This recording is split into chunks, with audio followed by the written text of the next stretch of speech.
Hello dear teachers and parents. तो आज का टीएलएम है हिंदी व्याकरण का प्यारा सा टॉपिक समास। समास किसे कहते हैं, चलो देखते हैं। दो या दो से अधिक शब्दों से मिलकर बने हुए एक नवीन और सार्थक शब्द को समास कहते हैं। समास होते हैं 6 प्रकार के। तो समास के 6 भेद मैंने यहाँ पर लिखे हैं। एक प्यारे से फूल के मतलब डिजाइन में मैंने यहाँ पर समास को परिभाषित किया है। अब 6 प्रकारों को देखेंगे। पहला है अव्ययी भाव समास। इसे खोलते हैं। इसके नीचे इसकी परिभाषा और 2 उदाहरण भी लिखे हुए हैं। इस समास में पहला पद अव्यय और प्रधान होता है। अव्ययी भाव समास का नाम ही है अव्ययी भाव, जो अव्यय का भाव दे, और इसमें पहला पद अव्यय होता है और वही पद प्रधान होता है। जैसे कि भर पेट यानी पेट भरकर, यथा योग्य, इसमें जो यथा ये पहला पद है ये अव्यय है, तो यथा योग्य योग्यता के अनुसार। देखते हैं दूसरा समास तत्पुरुष समास। इस समास में प्रथम पद गौण होता है और द्वितीय पद प्रधान होता है। इसमें कारक चिन्हों का भी लोप हो जाता है। जैसे कि जन्मांध यानी जन्म से अंधा, इसमें ये जो से कारक चिन्ह है ये यहाँ पर दिखाई नहीं देता है, इसका लोप हो चुका है। सत्याग्रह, सत्य के लिए आग्रह, इसमें के लिए ये कारक चिन्ह है, तो इसमें पहला पद तो गौण और द्वितीय पद प्रधान होता है। इस तरह हमने देखा तत्पुरुष समास। तीसरा द्विगु समास।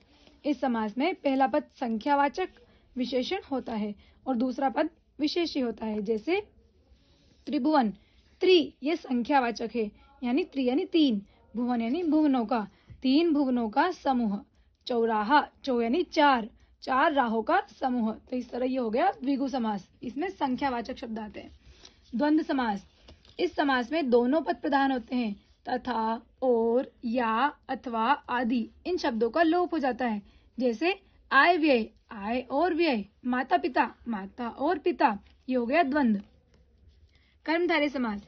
इस समास में विशेषण का संबंध होता है।